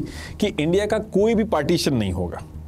दूसरी चीज इसमें इन्होंने कही कि कम्युनल रिप्रेजेंटेशन यानी कि जो सेपरेट इलेक्टोरेट है किसी भी रिलीजन या कम्युनिटी को नहीं दिया जाएगा। और फिर इसके बाद इन्होंने 3 रिकमेंडेशन देके एक प्लान समझाया जिसमें इन्होंने 3 चीजों के ऊपर बात करी, जिसमें प्रोविंशियल यानी कि स्टेट्स की ग्रुपिंग थी, दूसरी प्रिंसली स्टेट के बारे में बताया था, तीसरी चीज कॉन्स्टिट्यूशन बनाने के लिए कॉन्स्टिट्यूएंट असेंबली कैसे बनेगी उसके बारे में बताया था। पहला पॉइंट प्रोविंशियल यानी कि स्टेट्स की जो ग्रुपिंग थी कि ये इंडिया के जितने स्टेट्स हैं इनको 3 ग्रुप में डिवाइड कर देंगे, ग्रुप ए, ग्रुप बी और ग्रुप सी। ग्रुप ए में इन्होंने रखे united province, Bombay, Madras, central province, Bihar और उड़ीसा। ग्रुप बी में रखे Punjab, Sindh, north west frontier province और बलूचिस्तान। और ग्रुप सी में इन्होंने रखे बंगाल और असम। अब अगर ये तीनों ग्रुप को अगर आप ध्यान से देखोगे तो इसमें आप नोटिस करोगे कि ग्रुप ए जो है उसमें हिंदू मेजोरिटी वाले स्टेट्स हैं और ग्रुप बी और ग्रुप सी में मुस्लिम मेजोरिटी एरियाज है। इसके साथ साथ इसमें इन्होंने कहा कि जितने भी हमने स्टेट्स डिवाइड किए हैं यानी कि प्रोविंस डिवाइड किए हैं ये अपना खुद का एक कॉन्स्टिट्यूशन बनाएंगे, फिर सब मिलके पूरे देश का कॉन्स्टिट्यूशन बनाएंगे। तो बेसिकली इसमें जो पूरा अनडिवाइडेड इंडिया था इसको सिर्फ और सिर्फ एक सेंट्रल गवर्नमेंट के अंडर में ना रखे 3 टियर सिस्टम बना दिया था। सबसे पहले सेंट्रल गवर्नमेंट, उसके बाद ग्रुप्स होंगे और उसके बाद स्टेट्स होंगे। सेंट्रल गवर्नमेंट के हाथ में सिर्फ फाइनेंस, फॉरेन अफेयर और कम्युनिकेशन होगा, बाकी जितनी भी चीजें होंगी वो सारी की सारी स्टेट जो है वो खुद डिसाइड कर लेगा। और ये जो पूरा सिस्टम बना के अंग्रेजों ने भेजा था, इस पूरे सिस्टम में सेंट्रल गवर्नमेंट जो थी वो बहुत वीक हो गई थी, स्टेट्स के पास ज्यादा पावर आ गई थी। और इसके बाद इसमें एक चीज और इन्होंने कह दी थी कि 5 साल जब हो जाएंगे तो कोई भी स्टेट चाहे तो अपनी मर्जी के हिसाब से ग्रुप को छोड़ के दूसरे ग्रुप में जा सकता है। और ये जो बाकी बचे हुए प्रिंसली स्टेट हैं ये चाहे तो इंडिपेंडेंट रह सकते हैं या फिर इंडिया के साथ मिल जाए। और तीसरी चीज कॉन्स्टिट्यूएंट असेंबली, जो कॉन्स्टिट्यूशन बनाएगी इंडिया का, उसमें कौन कौन होगा। उसमें इन्होंने ये कहा कि जिस कम्युनिटी की जितनी पॉपुलेशन होगी उसकी परसेंटेज के हिसाब से कॉन्स्टिट्यूएंट असेंबली में भी उस कम्युनिटी के उतने ही मेंबर आएंगे ताकि हर कम्युनिटी का रिप्रेजेंटेशन हो सके कॉन्स्टिट्यूशन में। बनाने की जो डिमांड थी वो तो पूरी तरीके से हट गई थी, लेकिन उसके बाद भी जिन्ना जो थे वो इस प्लान के लिए एग्री कर गए थे। और वो इसलिए कर गए क्योंकि जो पाकिस्तान वो डिमांड कर रहे थे उनको उससे भी बड़ा पाकिस्तान फ्यूचर के अंदर बनता हुआ दिख रहा था। इसमें रूल था कि 5 साल बाद जो ग्रुप जो चाहेगा जहां से जहां मूव करना चाहेगा कर सकता है। तो जिन्ना ने सोचा कि आगे चल के सेंटर के हाथ में तो ज्यादा पावर है नहीं, तो अपना और बड़ा पाकिस्तान बनाने में आसानी होगी। थोड़ा टाइम लगेगा लेकिन जो वो चाह रहे हैं वो अचीव कर लेंगे। लेकिन कांग्रेस ने इस चीज को पकड़ लिया था। कांग्रेस ने कहा कि चलो बाकी सारी चीजें तो इसमें सही हैं कि आप इंडिया को डिवाइड नहीं कर रहे हो, 3 ग्रुप में आपने बना दिया है, बस इसमें 1-2 चीजें चेंज करनी होंगी। एक तो ये जो आपने ग्रुप बनाए, यानी कि जो 3 ग्रुप बनाए आपने, स्टेट्स को डिवाइड किया है, इसमें किसी भी स्टेट के लिए कंपलसरी नहीं होना चाहिए कि वो किस ग्रुप में रहेगा। ये चीज बोली कांग्रेस ने। कांग्रेस के हिसाब से ये होना चाहिए कि जो आपने 3 ग्रुप बनाए हैं, कोई स्टेट किसी भी ग्रुप में जाना चाहे तो वो कर सके, इसको मैंडेटरी नहीं होना चाहिए। अब ये चीज अगर हो जाती तो इससे जिन्ना का जो सपना था वो टूटता हुआ दिख रहा था। और इसके साथ साथ कांग्रेस ने कहा कि ये जो आपने सेंटर के हाथ में पावर दी है, बहुत ही कम दी है, इसको और स्ट्रॉन्ग करना चाहिए सेंटर को, क्योंकि अभी भले ही आप यूनाइटेड इंडिया बना दे रहे हो, लेकिन अगर सेंटर के हाथ में पावर नहीं होगी तो आगे चल के देश टूटेगा, क्योंकि स्टेट जो है वो अपनी मनमानी करेंगी। अब कांग्रेस की ये जो 2 डिमांड थी, इसको लेके ब्रिटिशर्स काफी हद तक एग्री हो गए थे, लेकिन जिन्ना जो थे उनका प्लान जो था वो पूरी तरीके से फेल हो रहा था इन सब चीज़ों को करने से। तो जिन्ना जो थे, जो इन्होंने पहले हाँ कर दिया था, वो इस कैबिनेट मिशन से जो पूरा प्लान था इससे बैकआउट कर देते हैं। अब मुस्लिम लीग अगर बैकआउट कर देती है और कांग्रेस भी नहीं मान रही थी, तो ब्रिटिशर्स कहते हैं कि कोई बात नहीं, आप इसको आके ज्वाइन करिए, कॉन्स्टिट्यूएंट असेंबली का पार्ट बनिए, कॉन्स्टिट्यूशन बनाना शुरू करिए, बाकी चीजों पे डिस्कशन हो जाएगा। तो कांग्रेस तो ब्रिटिशर्स की बात मान के कॉन्स्टिट्यूएंट असेंबली वगैरह में काम करना स्टार्ट कर देती है, लेकिन मुस्लिम लीग जो थी वो अब एकदम अलग रास्ते पे निकल जाती है। जिन्ना जो थे वो गुस्सा होके 29 जुलाई 1946 को मुस्लिम लीग की वर्किंग कमेटी की एक इंपॉर्टेंट मीटिंग रखते हैं। इसमें ये कहते हैं कि ये जो इंडियन नेशनल कांग्रेस है, ये मुस्लिम्स की जो जेन्युइन डिमांड्स हैं उनको नजरअंदाज कर रहे हैं और अपनी मनमानी कर रहे हैं, और अगर इन लोगों ने हमारी बात नहीं मानी तो 16 अगस्त 1946 को डायरेक्ट एक्शन के रास्ते हम अपना हक लेंगे। अभी डायरेक्ट एक्शन का मतलब क्या था उस पर्टिकुलर टाइम पे तो नहीं समझ में आया था, वो आगे चल के अभी समझ में आएगा, लेकिन इतना समझ में आ रहा था कि 16 अगस्त को सारे मुस्लिमों को वो रोड पे उतरने को कह रहे थे। उस टाइम पे बंगाल के अंदर मुस्लिम लीग जो थी वो पावर में थी। हुसैन शहीद ये बंगाल को हेड कर रहे थे और मुस्लिम लीग के मेंबर भी थे। तो इन्होंने क्या किया था, एक स्टार ऑफ इंडिया नाम से न्यूज़पेपर था, इन्हीं के एमएलए का था, तो इन्होंने 16 अगस्त 1946 को जो डायरेक्ट एक्शन डे का प्लान था कि क्या क्या होगा और वो सारी चीजें लोगों पे पहुंचाने के लिए इसी अखबार में पूरा का पूरा प्लान पब्लिश कर देते हैं, ताकि मुस्लिम लीग के जो सपोर्टर हैं वो इकट्ठा हो जाएं। अब इसके बाद 16 अगस्त की जब डेट आती है, इस दिन बंगाल के अंदर हुसैन शहीद जो कि हेड कर रहे थे वो पुलिस को हटा देते हैं। पुलिस उस टाइम पे होती नहीं है। अब इसमें बोला तो ये गया था कि पीसफुल प्रोटेस्ट होगा, लेकिन इस प्रोटेस्ट में दंगे होते हैं। इस चीज को द ग्रेट कैलकाटा किलिंग भी कहते हैं। हजारों लोगों की जान गई।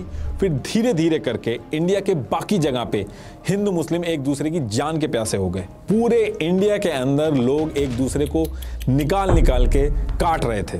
और ये दंगे सिर्फ वो एक दिन की बात नहीं थी, ये दंगे कॉन्टिन्यूसली चलते रहते हैं, अगले 1 साल तक चलते रहते हैं और डेली 200 से 300 लोगों की मरने की खबर आती थी। शुरू में कांग्रेस ने जिन्ना के इस डायरेक्ट एक्शन डे को बहुत ज्यादा सीरियस नहीं लिया था, लेकिन ये जो डायरेक्ट एक्शन डे जिन्ना ने कराया था, इसकी वजह से कांग्रेस के हाथ से सारी चीजें निकल चुकी थी। लोग रोड पे आ गए थे, अब कांग्रेस कुछ नहीं कर पा रही थी। और कांग्रेस के पास दिक्कत ये थी कि दंगे रोकने के लिए वो खुद तो पावर में थी नहीं। अंग्रेज जो थे वो जल्दी से जल्दी इस पे डिसीजन लेके भागना चाहते थे, और दंगे तभी रुकेंगे जब इंडिया का पार्टीशन होगा। जिन्ना अपनी बात पे अड़े हुए थे कि वो पूरी मुस्लिम कौम के रिप्रेजेंटेटिव हैं और उनको एक अलग पाकिस्तान चाहिए। जिन्ना जब कहते थे कि मैं इंडिया के सारे मुस्लिम्स का रिप्रेजेंटेटिव हूं, तो कांग्रेस में कई सारे मुस्लिम लीडर थे, जैसे मौलाना अबुल कलाम। तो ये लोग कहते थे कि जिन्ना ये मजाक वाली बातें कर रहे हैं, क्योंकि हम लोग क्या करें, फिर हम लोग घरों में जाके बैठ जाएं। अब देखिए, हो ये रहा था कि डेली लोग मर रहे थे। इंडिया में हर तरफ कम्युनल टेंशन फैल चुकी थी। अब इससे निपटने के लिए एक ही सॉल्यूशन था कि कांग्रेस और मुस्लिम लीग एक एग्रीमेंट में आए, लेकिन दोनों अपनी अपनी बातों पे अड़े हुए थे। तो ये दोनों जल्दी से कोई डिसीजन ले। इससे निपटने के लिए यूके के जो पीएम थे क्लेमेंट एटली, इन्होंने 28 फरवरी 1947 को ब्रिटिश हाउस ऑफ कॉमन में एक अनाउंसमेंट की कि बहुत हो गया, चाहे अब इंडिया के जो पॉलिटिशियंस हैं ये एग्रीमेंट में आए चाहे ना आए, 38 जून 1948 को हम लोग पावर ट्रांसफर करके इंडिया से चले जाएंगे। फिर उसके बाद इंडिया के अंदर कुछ भी हो उसके जिम्मेदार हम नहीं होंगे। इन्होंने उस समय कह दिया था कि इंडिया के जितने भी स्टेट्स हैं हम सबको इंडिपेंडेंट करके चले जाएंगे। इसको बैल्कन प्लान भी बोलते हैं। इससे नेहरू जी और जिन्ना दोनों परेशान हो गए। नेहरू जी कह रहे थे कि कहां हम 2 देश बांटने को रेडी नहीं है, आप इतने सारे टुकड़े करने की बात कर रहे हो। जिन्ना जो थे वो भी 6 प्रोविंस को मिला के एक पाकिस्तान बनाना चाहते थे, और ऐसे में पाकिस्तान के भी टुकड़े हो जाएंगे और हर स्टेट का जो लीडर होगा वो छोटे छोटे स्टेट का हेड बन जाएगा। एक्चुअल में तो कहीं ना कहीं इनकी पीएम बनने की भी एस्पिरेशन थी, और अंग्रेज ने ये जो डेट दी थी 30 जून 1948 की, अगर जिन्ना और नेहरू अड़े रहते, मानते नहीं और अंग्रेज यहां से चले जाते, तो इंडिया की जो इंटरनल सिचुएशन है वो आउट ऑफ कंट्रोल हो जाती। जगह जगह पे दंगे ऑलरेडी हो रहे थे, कॉन्स्टिट्यूशन बना नहीं था, जिन्ना की जिन एरिया में पकड़ती वहां पे क्या होता, कितनी मारकाट होती, क्या सिचुएशन होती, ये इमेजिन भी नहीं किया जा सकता था। तो जब अंग्रेजों ने ये एक स्पेसिफिक डेट दे दी कि हम चले जाएंगे, तो नेहरू जी और जिन्ना दोनों सेम पेज पे आने की कोशिश करना स्टार्ट करते हैं। और अब यहां से कांग्रेस जो थी वो भी अब पार्टीशन के ऑप्शन के बारे में डिस्कशन स्टार्ट कर देती है। एक तरह से जिन्ना का ये जो प्लान था डायरेक्ट एक्शन डे का, ये काम किया और कांग्रेस को झुकना पड़ा, क्योंकि दंगे जो थे वो डे बाय डे बढ़ रहे थे। उस टाइम के कांग्रेस के प्रेसिडेंट कृपलानी जी ने कहा कि rather than have a battle we should let them have their Pakistan। और 19 मार्च 1947 को नेहरू जी ने भी ये चीज बोल दी कि पार्टीशन करना पड़ेगा। अब ये जो अनाउंसमेंट की थी अंग्रेजों ने कि ये लोग 30 जून 1948 को चले जाएंगे, उसी अनाउंसमेंट के अगले दिन ये एक काम और करते हैं। वेवल्स जो उस टाइम का इंडिया का वॉइस रॉय था, यूके ने इनको भी हटा दिया कि इतने टाइम से इनको काम दिया गया था कि इंडिया के लीडरों से बात करके कुछ सोल्यूशन निकाला जाए, और इन्होंने बहुत टाइम खराब कर दिया था और अंग्रेज जो थे वो बहुत जल्दी निकलना चाह रहे थे। तो वेवल्स को हटा के लॉर्ड माउंटबेटन को इंडिया का वॉइस रॉय बना के तुरंत भेजा जाता है इस काम को निपटाने के लिए। अब जब पाकिस्तान के डिस्कशन देश के अंदर स्टार्ट होना चालू हुए, तो पंजाब के सिख और बंगाल के हिंदू परेशान हो गए। इन्होंने कहा कि अगर पार्टीशन में पंजाब और बंगाल पूरे पाकिस्तान को चला जाएगा तो हम तो फंस जाएंगे, हम तो बिना कुछ किए ही माइनॉरिटी बन जाएंगे पाकिस्तान के अंदर जाके। तो ये लोग साफ मना कर रहे थे कि इनको पाकिस्तान के साथ नहीं जाना है, और जिन्ना जो थे इनको आराम से समझा के पंजाब और बंगाल जो था वो पूरा लेने की डिमांड कर रहे थे। उनका कहना था कि ये जो पंजाब और बंगाल के सिख और हिंदू हैं, ये पाकिस्तान में आराम से रह सकते हैं माइनॉरिटी बन के, कोई दिक्कत नहीं आएगी। और इसको लेके जिन्ना को क्रिटिसाइज भी किया गया, क्योंकि जिन्ना का कहना था कि हिंदू मुस्लिम एक साथ नहीं रह सकते, इसलिए इंडिया का बंटवारा करना होगा। लेकिन जब पंजाब और बंगाल की बात आ रही है तो वहां पे ये हिंदू और सिख को अपने पाकिस्तान में रखने के लिए आराम से तैयार है। तो इसी चीज पे कहा गया कि जिन्ना को सिर्फ पावर से मतलब है, और ये बंटवारा भी किसी के राइट्स के लिए नहीं कर रहे हैं, बल्कि पाकिस्तान के हेड बनने के लिए कर रहे हैं। और अब इसके बाद डेट आती है 3 जून 1947। तो बहुत ही डिटेल्ड डिस्कशन के बाद माउंटबेटन क्या करते हैं, इस डेट को इंडिया और पाकिस्तान को 2 अलग देश बनाने का एक प्लान पब्लिक करते हैं। इसे माउंटबेटन प्लान भी बोला जाता है। इसमें माउंटबेटन ने इंडिया और पाकिस्तान 2 अलग देश बना के दोनों देशों को डोमिनियन स्टेटस दिया, मतलब कि देश को आजादी तो मिल जाएगी, इंटरनल मैटर, एडमिनिस्ट्रेशन, जितनी भी गवर्नेंस होगी सब खुद से करी जाएगी, लेकिन इंडिया और पाकिस्तान दोनों ब्रिटिश क्राउन के अंडर रहेंगे। ये चीज इसलिए की गई थी क्योंकि माहौल बहुत ज्यादा खराब था उस टाइम पे, दंगे बहुत ज्यादा हो रहे थे, चीजें आउट ऑफ कंट्रोल हो सकती थी, और कॉन्स्टिट्यूशन वगैरह भी बना नहीं था, तो सारा एडमिनिस्ट्रेशन जो था उसको सेटअप करने में भी टाइम लगता। तो इसलिए ये डिसाइड हुआ कि जब तक दोनों कंट्रीज का कॉन्स्टिट्यूशन नहीं बनता तब तक उन्हें एक डोमिनियन स्टेटस दिया जाएगा। तो इसी वजह से जब ईयर 1950 में इंडिया का और 1956 में पाकिस्तान का कॉन्स्टिट्यूशन बना, तब जाके दोनों देशों को पूरी तरीके से ब्रिटिश क्राउन के अंडर से हटाया गया। और इसके बाद ये जो माउंटबेटन प्लान था, इसमें कहा गया कि पंजाब और बंगाल के केस में वोटिंग हो जाएगी, मुस्लिम, हिंदू और सिख के जो रिप्रेजेंटेटिव हैं ये अलग अलग वोटिंग कर लेंगे कि अगर हिंदू और सिख भी चाहते हैं पाकिस्तान के साथ जाना तो पंजाब और बंगाल को भी 2 पार्ट में बांट दिया जाएगा। लेकिन जब वोटिंग हुई तो हिंदू और सिख जो थे उन्होंने पाकिस्तान की बजाय इंडिया के साथ रहना प्रेफर किया। तो इस केस में पंजाब और बंगाल को ईस्ट और वेस्ट पार्ट में डिवाइड करके इंडिया और पाकिस्तान में बांट दिया गया। तो कहने का मतलब है कि ये सारी चीजें होने के बाद फाइनली जो पाकिस्तान था उसके अंडर में सिंध, नॉर्थ वेस्ट फ्रंटियर, आज का जो खैबर पख्तून है वो, बलूचिस्तान, सिलेट, वेस्ट पंजाब और ईस्ट बंगाल, बाकी जितना बचा वो सब इंडिया के पास गया। और जो प्रिंसली स्टेट थे उसमें माउंटबेटन प्लान में ये था कि जो पुराने अंग्रेजों के साथ प्रिंसली स्टेट के जो एग्रीमेंट हुए हैं वो सब रद्द हो जाएंगे, और प्रिंसली स्टेट अगर चाहते हैं पाकिस्तान के साथ जुड़ना या इंडिया के साथ जुड़ना या इंडिपेंडेंट रहना, ये पूरी तरीके से उनकी मर्जी है। और जब ये पार्टीशन हुआ तो जिस रेजिमेंट के अंदर मुस्लिम सोल्जर्स जो थे वो ज्यादा थे, वो रेजिमेंट पाकिस्तान को दे दी गई, जैसे Sindh regiment, Baluch regiment, frontier force regiment, ये सारी रेजिमेंट जो थी वो पाकिस्तान के पास गई। बाकी Indian railway, civil services, financial assets और जो ब्रिटिशर्स का लोन था वो भी इंडिया और पाकिस्तान में बराबर बराबर बांट दिया गया। यहां तक कि जो ऑफिस की टेबल, चेयर, टाइपराइटर थी उनको भी आधा आधा बांटा गया। और माउंटबेटन प्लान जब पब्लिक किया गया था तो उसमें एक चीज और कही गई थी कि पहले जो डेट दी गई थी 30 जून 1948 की, इसको चेंज करके अब 15 अगस्त 1947 को दोनों देशों को आजादी मिलेगी। ये डेट इसलिए रखी थी क्योंकि जापान ने इस डेट को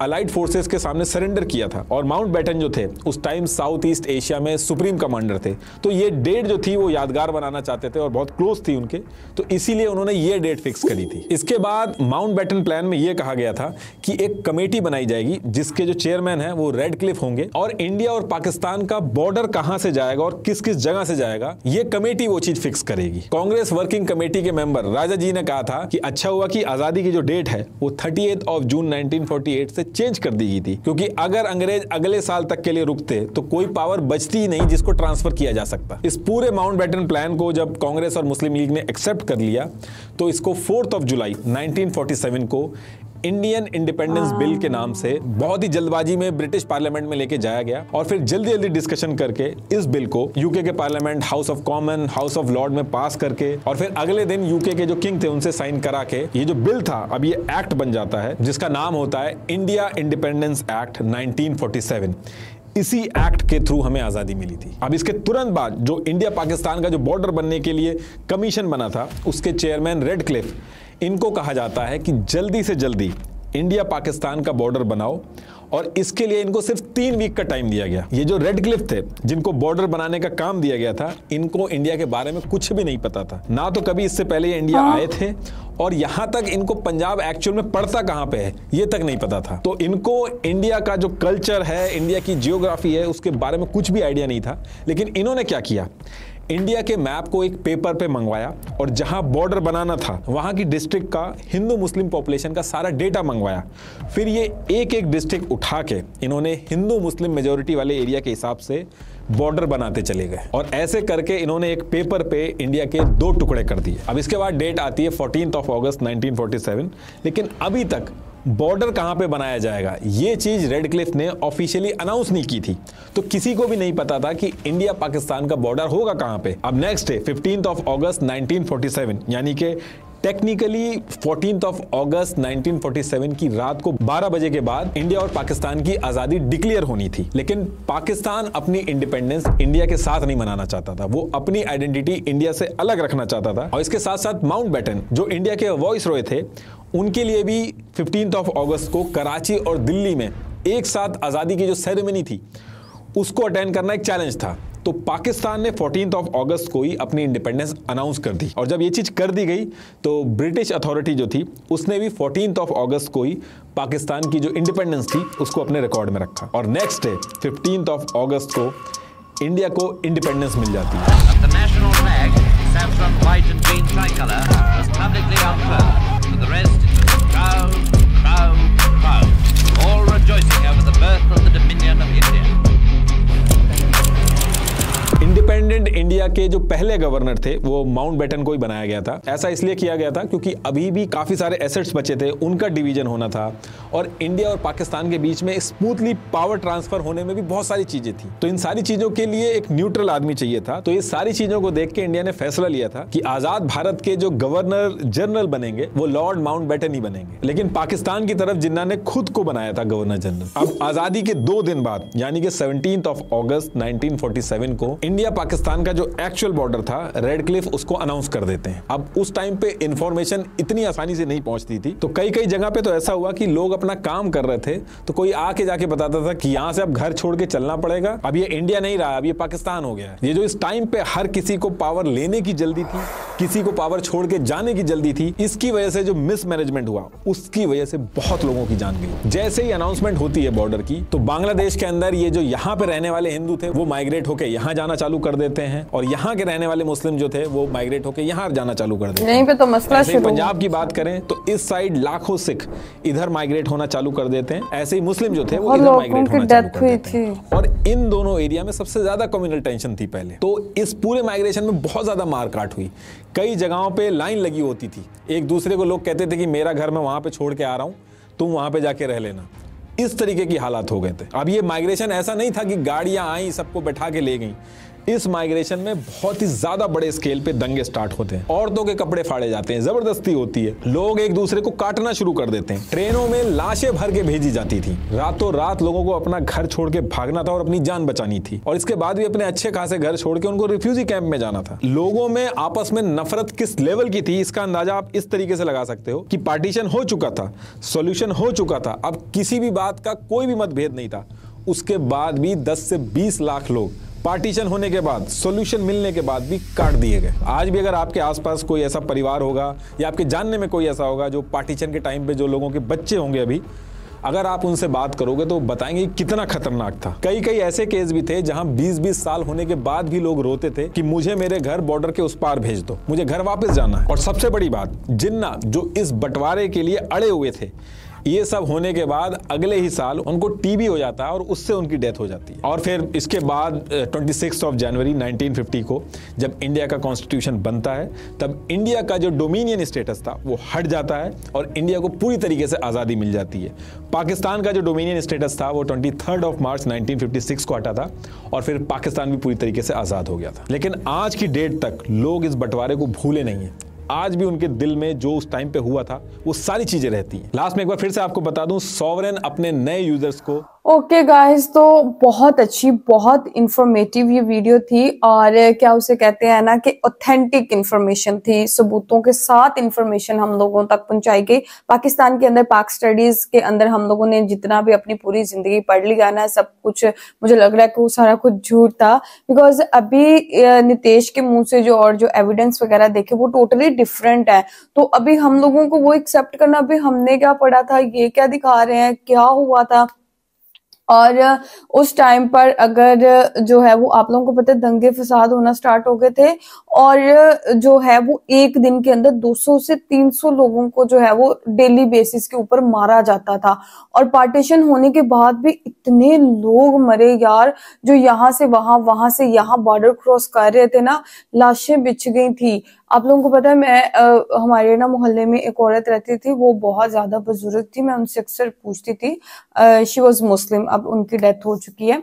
तो वो आंटी को मैं वो पूछती थी तो वो बताती होती थी कि ऐसे हुआ था, जो सिख लोग थे उन्होंने अपनी बेटियों की जो है वो इज्जत बचाने के लिए उनके गले ही काट दिए, बिकॉज उनको पता था हम जैसे बॉर्डर पार करेंगे, ठीक है, वहां पर जो आर्मी ऑफिसर्स होते थे और कुछ वैसे भी जो लोग होते थे वो औरतों को पकड़ लेते थे, कपड़े फाड़ते थे, इज्जत लूटते थे।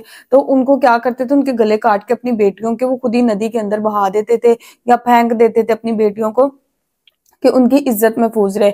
इस पार्टीशन से जो है ना जितना डिजास्टर, और आज तक हिस्ट्री का सबसे बड़ा डिजास्टर जो है ना हो चुका है, और ना ही सिर्फ औरतों को बल्कि ओवरऑल देखा जाए तो हर कोई बंदा जो है ना इससे खुश नहीं था।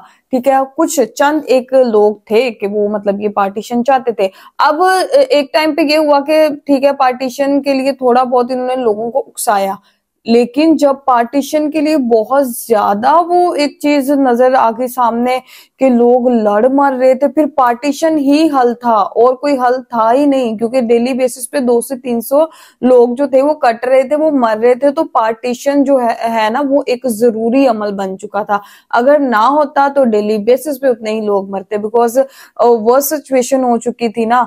और हिंदू और मुसलमानों के दरमियान इतनी लड़ाई और इतना वो चीजें इंतहा पसंद किस्म का जो था ना वो एटीट्यूड बन चुका था कि वो डेली बेसिस पे लोग मरते थे। और ये सिर्फ लीडर्स के ठीक है प्रोवोक करने की वजह से ऐसा हुआ ना।